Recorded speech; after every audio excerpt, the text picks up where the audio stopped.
Tragic school bus fire claims 25 lives, our hearts go out to the families. A devastating fire aboard a school coach has claimed the lives of 22 students and 3 teachers, according to Interior Minister Anutin Charnvirakul. The victims, from a school in Uthai Thani province, were travelling on a double-decker bus that caught fire on Vibhavadi Rangsit Road earlier today.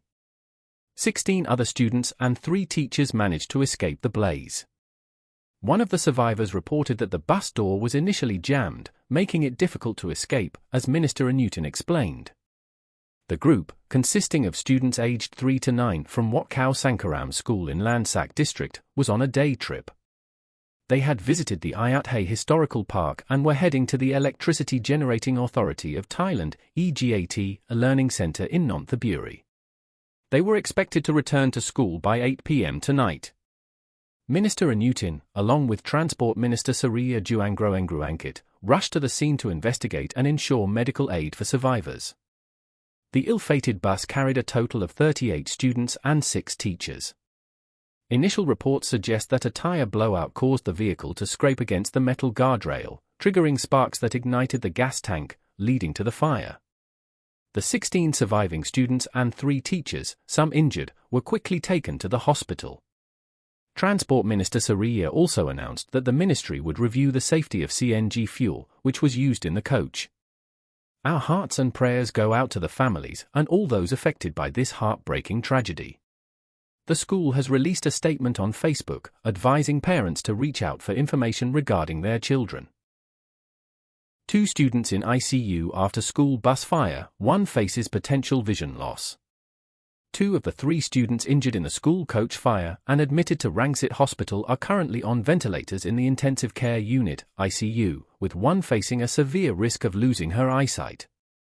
Dr. Uthai Thani, a surgeon at the hospital, informed the media today that 3 students were hospitalized for burn injuries sustained during the fire that broke out on their double-decker coach while traveling with classmates and teachers. One of the patients, a 7-year-old girl, suffered burns to her face, mouth, eyes, and right hand.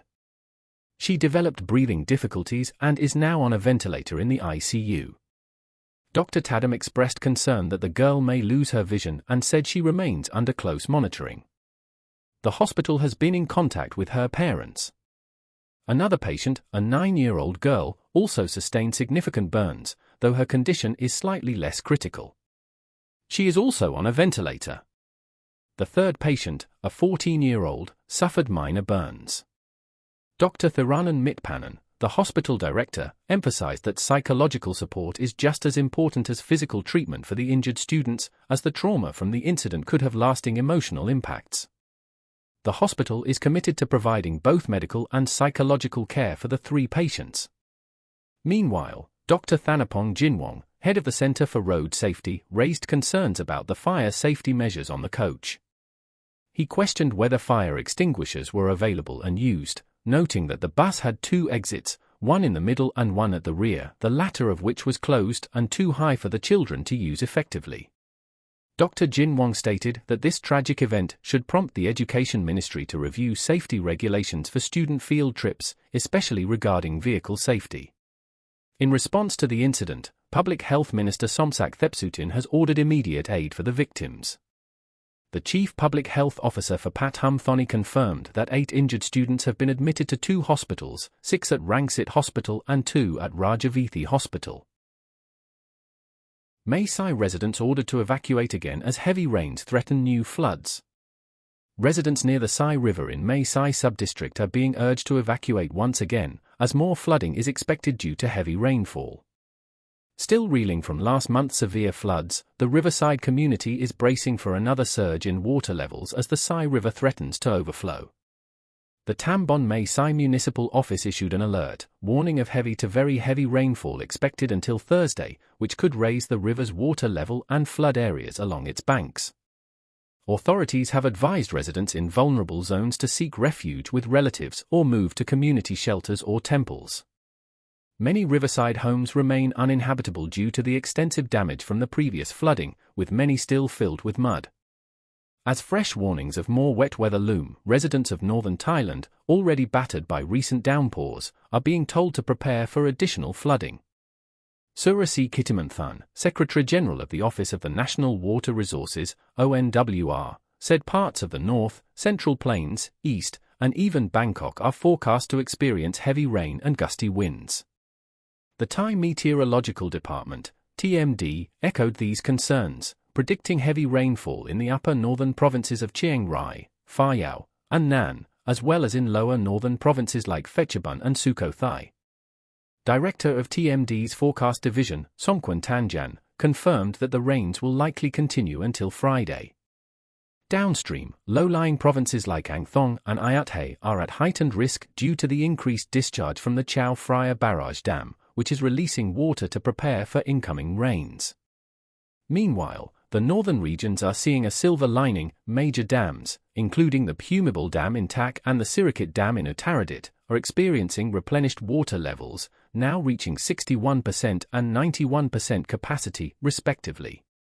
However, challenges remain in Chiang Mai, where the city centre and surrounding areas are still contending with stagnant floodwaters after 6 days of heavy rain. The Ping River, which runs near the downtown area, remains at a critical level of 3.45 meters. As the region braces for further flooding, local authorities continue to monitor the situation closely, urging residents to stay informed and take necessary precautions. While the rains pose significant challenges, the strength and resilience of the affected communities remain unwavering. Royal Thai Navy faces allegations of student mistreatment at training camp. Royal Thai Navy responds to allegations of student mistreatment at training camp. The Royal Thai Navy, RTN, is under scrutiny following allegations that students were mistreated at a military training camp. Students aged 13 to 15 allegedly returned from the camp with injuries, leading to an urgent investigation.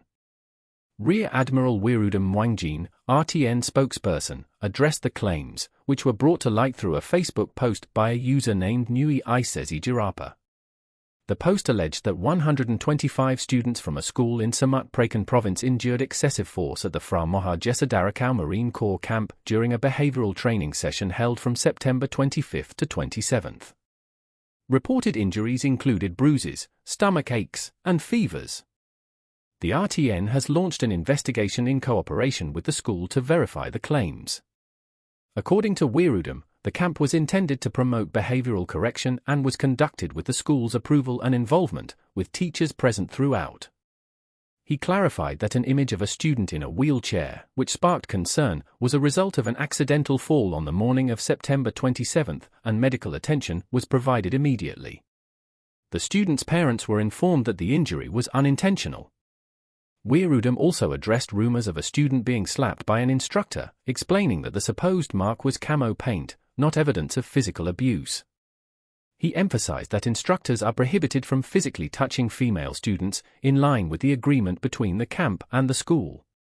He assured that no violence or coercion occurred, as verified by teachers who were supervising. The RTN reiterated its commitment to supporting educational institutions in organizing activities, with a strict emphasis on the safety and well-being of all participants. Wirudam stressed that the RTN condemns any form of violence, whether toward students or conscripts, and upholds human rights principles in all training programs. Thailand's economic crisis, soaring business debt nears household levels amid manufacturing decline. Thailand's economy is grappling with a significant challenge as business debt has surged to 87.6% of GDP, approaching the country's household debt level, which stands at 90.8% of GDP. This troubling rise in debt coincides with a projected contraction in the manufacturing sector for 2024, as explained by Ms. Warawan Chittarun, Director of the Office of Industrial Economics, OIE. Manufacturing is expected to shrink between 0% and 1%, driven by a combination of factors. These include the strengthening of the baht, wage increases, and heightened competition from Chinese companies. Additionally, the prospect of Donald Trump's proposed tariffs on all imports to the US, should he be re-elected, poses another risk to Thailand's export-driven industries. Ms. Warawan further highlighted that the high levels of both household and business debt are acting as a drag on economic growth. Household debt, which has reached 90.8% of GDP, has led to stricter lending conditions, particularly in the auto loan market, where rejection rates have spiked to 20% for new car loans and 30% for used car loans. Moreover, small businesses in Thailand are struggling under the weight of rising competition from Chinese firms, not only in 25 to 30 key manufacturing sectors but also in service industries like transportation. Retail banks have halted new loans to small businesses, further exacerbating the problem. As capital is being funneled into larger corporate loans and government debt instruments, smaller enterprises are finding it increasingly difficult to survive. Flooding in northern Thailand has also contributed to the economic strain, though the full impact has yet to be determined. Additionally, the government's digital wallet fiscal stimulus for social welfare recipients and the disabled is still in the early stages of implementation. Thank you for tuning in today. To stay informed with the latest news, don't forget to like and subscribe to our channel. Stay safe, keep dry, and have a wonderful day ahead.